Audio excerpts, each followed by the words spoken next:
ডিপার্টমেন্টে কি দায়িত্বে আছেন? এখন তো ক্যাজুয়াল হিসেবে আছে। ক্যাজুয়াল হিসেবে? আমি রিটায়ারমেন্টে আছি। কি হয়েছিল? আগুনটা কিভাবে লাগলো? আগুনটা হচ্ছে এরা যেটা ফ্রেশ মাল তো জিনিস, এটা কন্ট্রাক্টরে কিনে নিচ্ছে। এটারে নেওয়ানোর লাগিয়া তারা ওই গ্যাস লিঙ্কে খাটা আরম্ভ করছে, ওই খাটার থেকে আগুনটা লাগছে। আর এটার ভিতরে তেল আছে। আচ্ছা, এটা মানে ওকে তো এটা মানে বিক্রি করে দেওয়া হয়েছিল? ওয়েল্ডিং করার সময়? ওই ওয়েল্ডিং না, এটা খাটটা নিব আর কি। নেওয়ার সময় ওই আগুনটা লাগে। এখানে যে আগুন লাগছে তারপর কি আপনাদের উদ্বোধন কর্তৃপক্ষ কাউকে জানিয়েছিলেন? হ্যাঁ, আমি জানাইছি।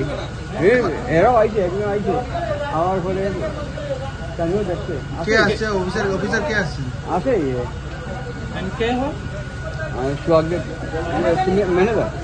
ম্যানেজার কে আসছেন? ওইটা ঠিক বলতে পারি না, তবে আমরা ওইখানে দোকানে অনেকদিন ছিলাম ক্যারাম বোর্ড খেলাতে। তখন হঠাৎ দেখতে যাচ্ছি যে এখানে ভীষণ একটা আগুন দেখা যাচ্ছে। তখন আমরা রাস্তা মানে ওদের গেটের সামনে এসে দেখলাম যে ওখানে কেউ নেই। তারপর আমাদের মধ্যে থেকেও কেউ জানে মানে ফায়ার সার্ভিসে ফোন করেছে, ওদের মধ্যে ফোন করেছে। তারপরে মানে ফায়ার সার্ভিস এসেছে, এখন মানে এটা নিবারণ প্রস্তুতি চলছে। আর কিছু জানতে পারলাম যে ওইখানে ওইটা একটা ওয়েস্টেজ মাল ছিল, ওটাকে মানে এখান থেকে বার করে নেওয়ার জন্য ওটা গ্যাস ওয়েল্ডিং মেশিন দিয়ে মানে ওটা কাটছিল আর কি।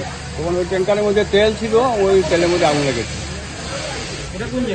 ওটা মিশন টিলা 132 kV সাবস্টেশন।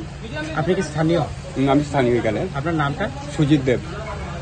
এখন কি আগুন নিয়ন্ত্রণে এসছে? হ্যাঁ, এখন নিয়ন্ত্রণে এসছে আগুন। মোট কটা গাড়ি এসছে? দুটো গাড়ি এসছে। দুটো ইঞ্জিন? হ্যাঁ, দুটো ইঞ্জিন।